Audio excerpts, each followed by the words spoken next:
Olá, tudo bem? Vamos começar a nossa próxima aula de sistema cardiovascular, tá? Essa aula aqui é uma aula muito interessante porque a gente vai falar sobre o coração, sobre os vasos, sobre o sangue. Então vamos começar.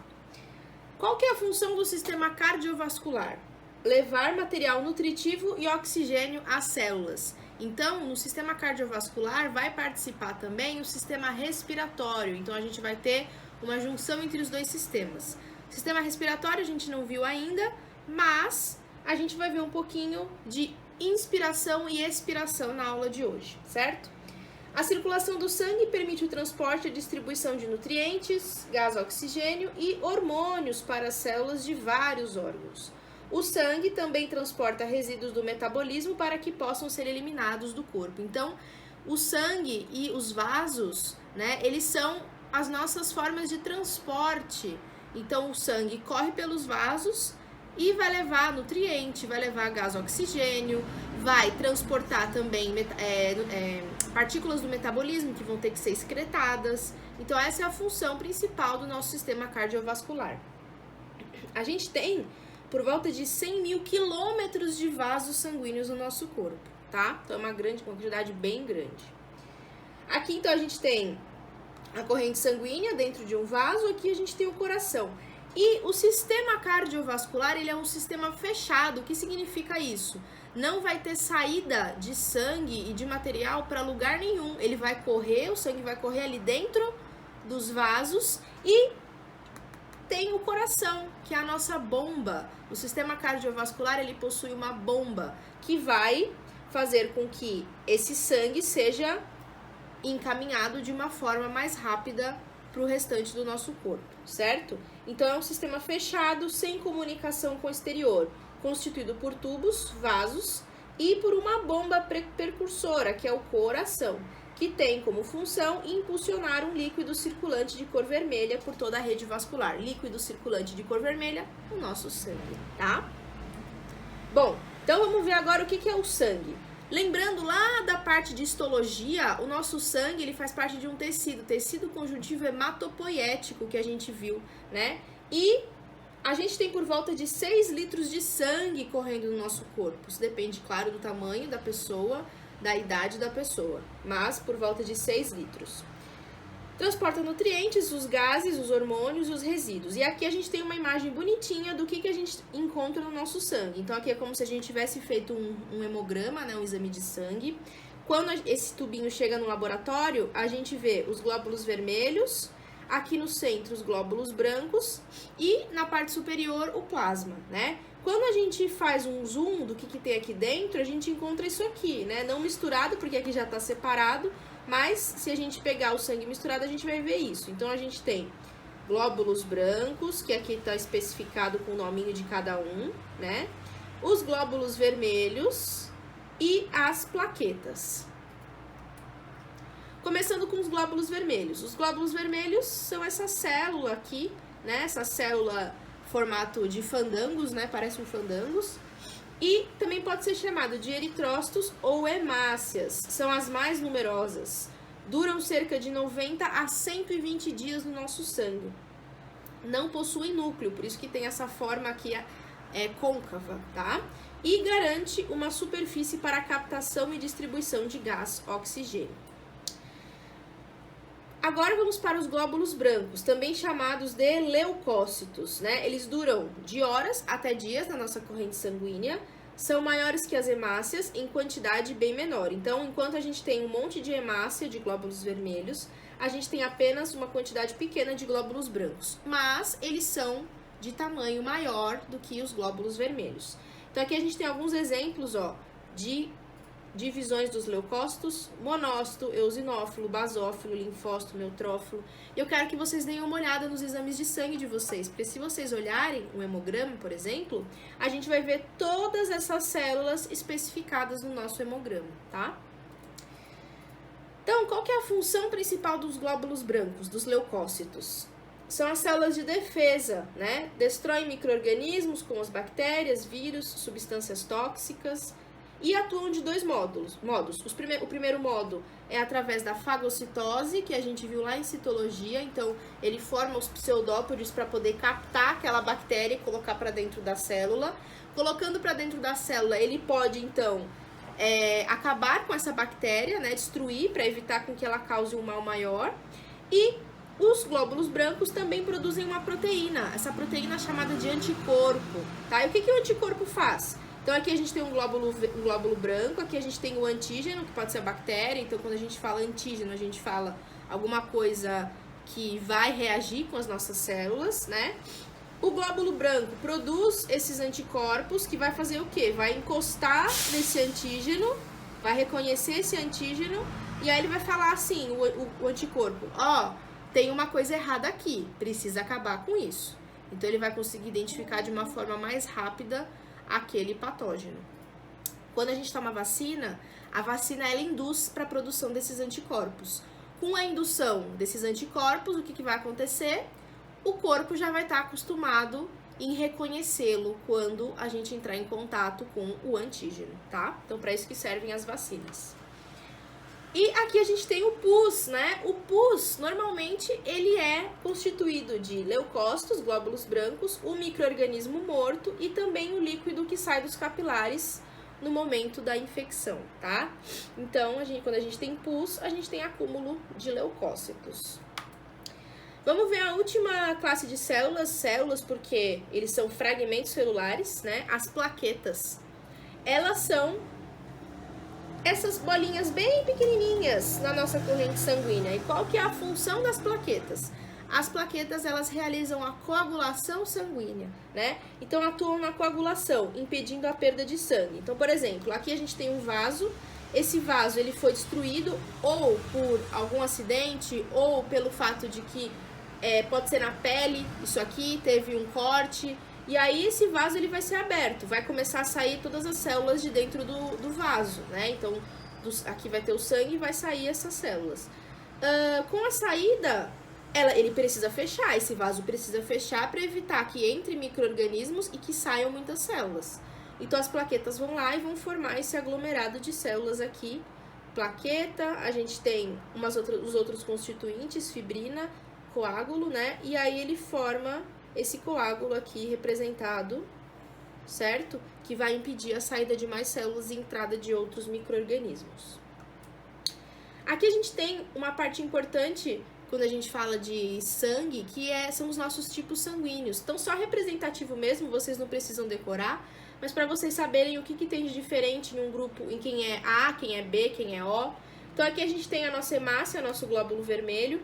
Aqui a gente tem a representação de um tipo A, B, AB e O. E o que tem de diferente em cada um deles?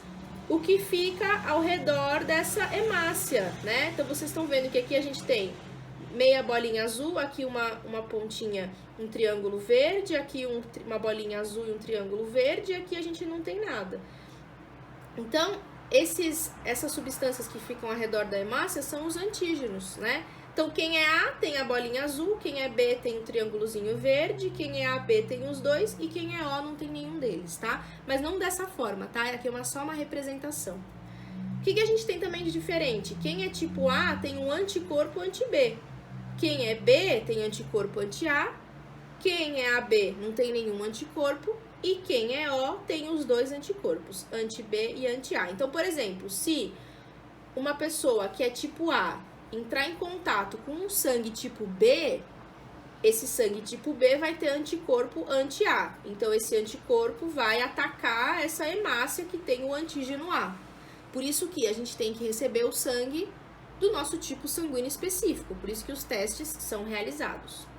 Aqui a gente tem uma outra classe, que é o grupo RH. A gente tem um monte de classes sanguíneas, não só AB, não só ABO, não só RH. A gente tem MNP, a gente tem RS, a gente tem várias classes sanguíneas, mas as mais importantes para a realização da transfusão são essas duas. E o que a gente tem no grupo RH?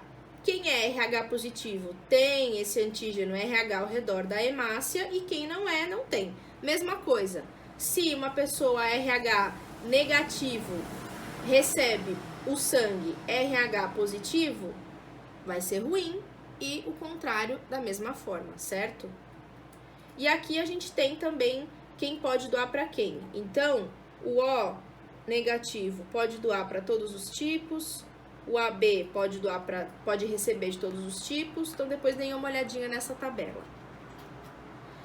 Agora vamos para os tubos, né? Nós falamos do que tem dentro do tubo e agora a gente vamos ver os tubos. Quem são? Artérias, veias e capilares. Artérias são os mais calibrosos, né? Paredes musculares, grossas e calibre interno estreito. Sofrem pressão do coração e mandam o sangue para todo o corpo. As veias são mais finas, né? Paredes musculares finas, não sofrem a pressão do coração e não apresentam elasticidade. Possuem válvulas que impedem a volta do sangue. Já os capilares, menor calibre e ligam as artérias às veias. Então aqui a gente tem uma artéria e aqui a gente tem uma veia. Notem a diferença.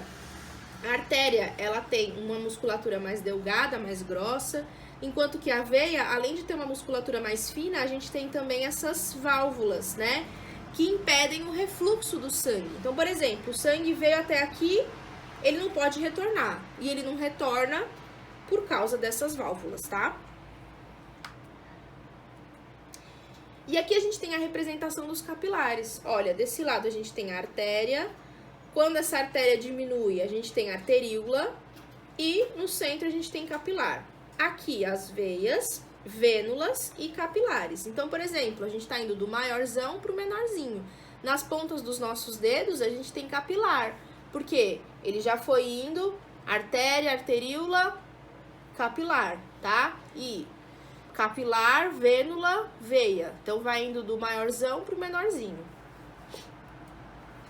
Agora, vamos ver o coração. O coração é a bomba, né? A bomba que vai impulsionar todo esse sangue para o corpo.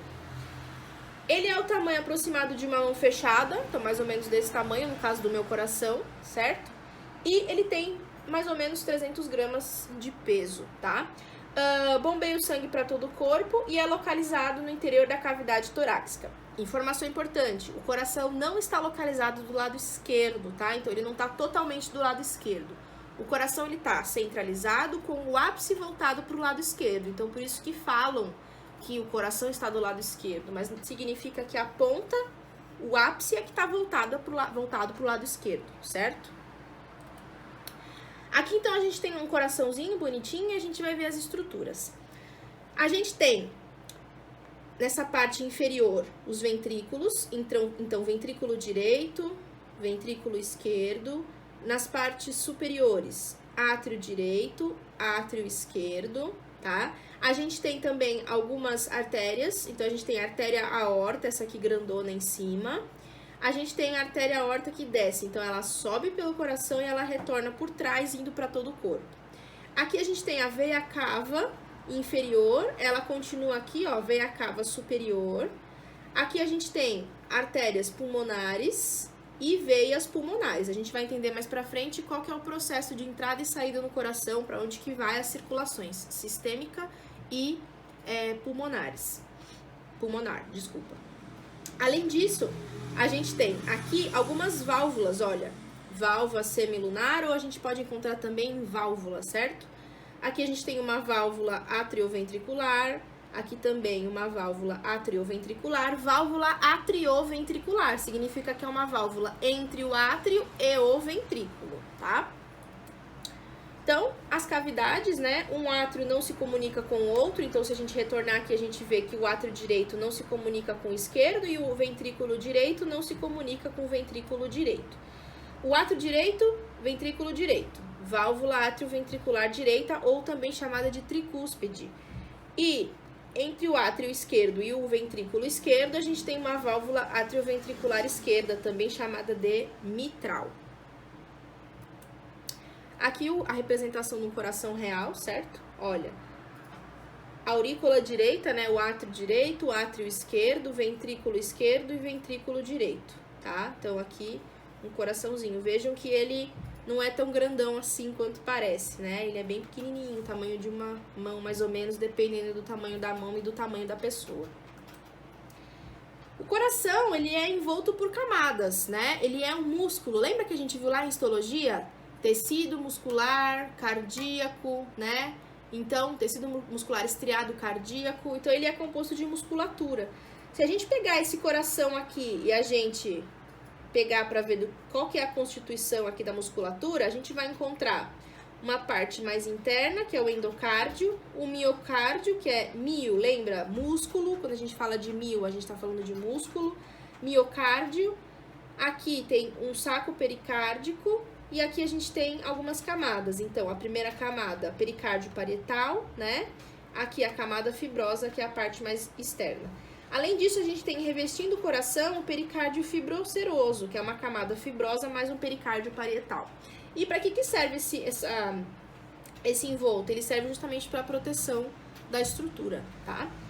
Então, quando por algum motivo as artérias do coração não conseguem mandar o sangue do miocárdio, pode ocorrer morte, necrose de células musculares, o que caracteriza o infarto do miocárdio. Então, quando a pessoa tem um infarto, significa que as células dessa musculatura, elas param de trabalhar, né? Elas trabalham tanto, porque o sangue, muitas vezes, ele tá tão com pressão alta, tá com muita gordura, muito colesterol, então o coração ele tem que bater mais forte, porque ele não consegue enviar o sangue.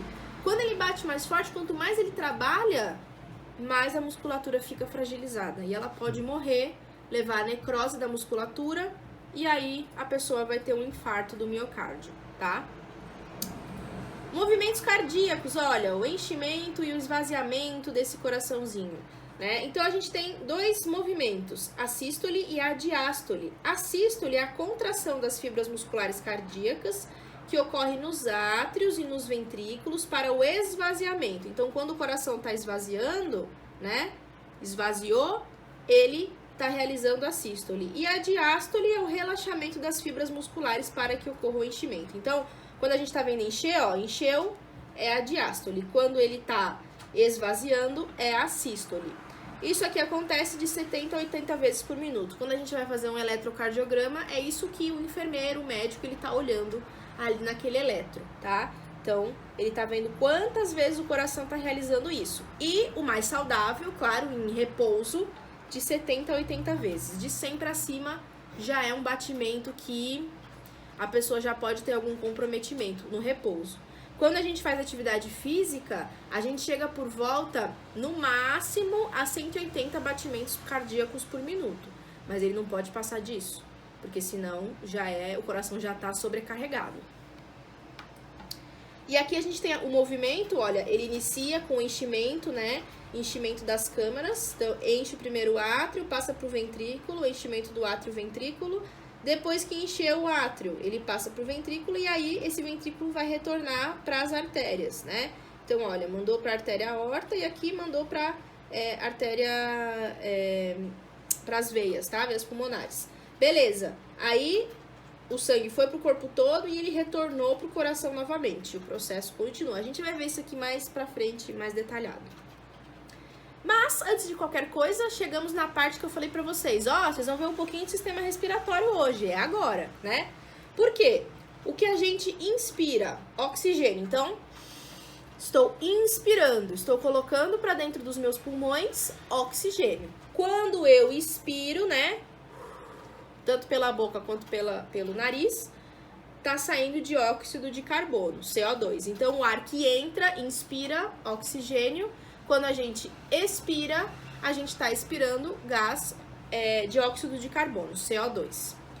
Vamos entender por que a gente precisa falar disso. Pra gente ver a circulação. E a gente tem dois tipos de circulação. A circulação pulmonar e a circulação sistêmica. Vamos entender o que acontece. Olhem bem essa imagem, entendam, porque eu costumo pedir bastante em prova essa imagem aqui, tá? Ó, então a gente tem duas colorações de sangue, um sangue azul, nosso sangue não é azul, e o sangue vermelho, aqui eu só coloquei para representar. O sangue azulzinho, ele é pobre em oxigênio e rico em CO2, e o sangue vermelho é pobre em CO2 e rico em oxigênio. Antes da gente ler isso aqui, vamos entender o que está acontecendo aqui. Olha só, aqui a gente tem o coração, aqui a gente tem os pulmões e aqui a gente tem o nosso corpo todo. É uma representação esquemática, gente. Então, entendam que o coração vai estar aqui no centro, os pulmões aqui próximo e é o que acontece nessa circulação. Vamos começar então aqui. Pulmões, certo? Então a gente inspira. Quando a gente inspira, entra O2. O O2 entrou, né? Ele entrou e ele vai caminhar pelas veias pulmonares, ó a setinha, pelas veias pulmonares até o coração.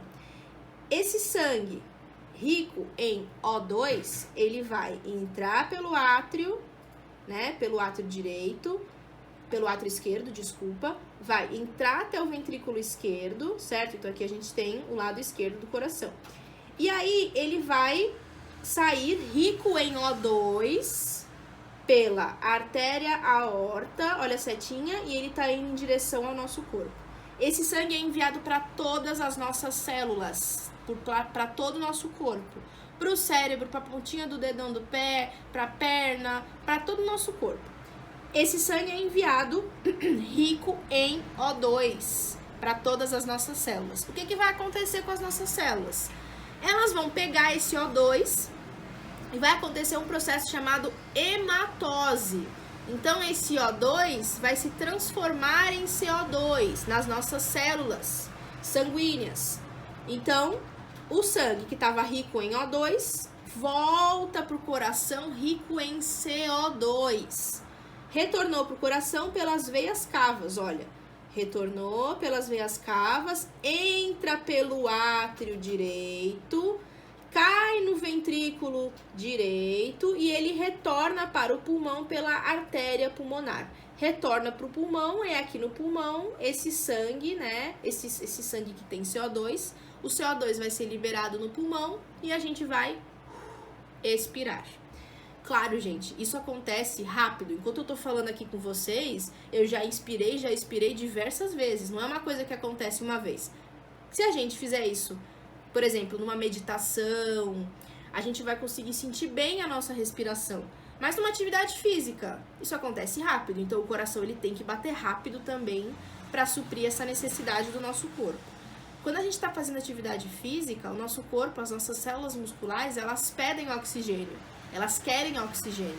Então, por isso que a nossa respiração aumenta.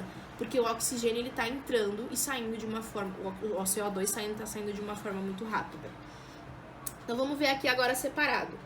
Circulação pulmonar. O sangue, olha, rico em CO2, vai do ventrículo direito para os pulmões pela artéria pulmonar. Nos pulmões ocorre hematose. O sangue, então, retorna pelas veias pulmonares para o ventrículo esquerdo do coração. Circulação sistêmica, o sangue sai do ventrículo esquerdo pela aorta, indo para o corpo todo. Ocorre hematose e o sangue retorna para o coração pelas veias cavas para o ventrículo direito. Eu gosto que vocês olhem por essa imagem e a gente pode começar essa imagem de diversas formas. A gente pode começar a imagem do sangue retornando para o coração, aqui pelo pulmão, pela entrada do sangue, tá? Então, para vocês me explicarem o que acontece. A circulação pulmonar é o que acontece aqui e a circulação sistêmica é o que vai acontecer aqui, certo? Então, isso aqui é muito importante, eu preciso muito que vocês saibam dessas informações, tá? Eu coloquei uma informação bem fácil de entender e qualquer dúvida vocês podem me chamar em relação a isso. Obrigada pela atenção, espero que vocês tenham gostado da aula de hoje.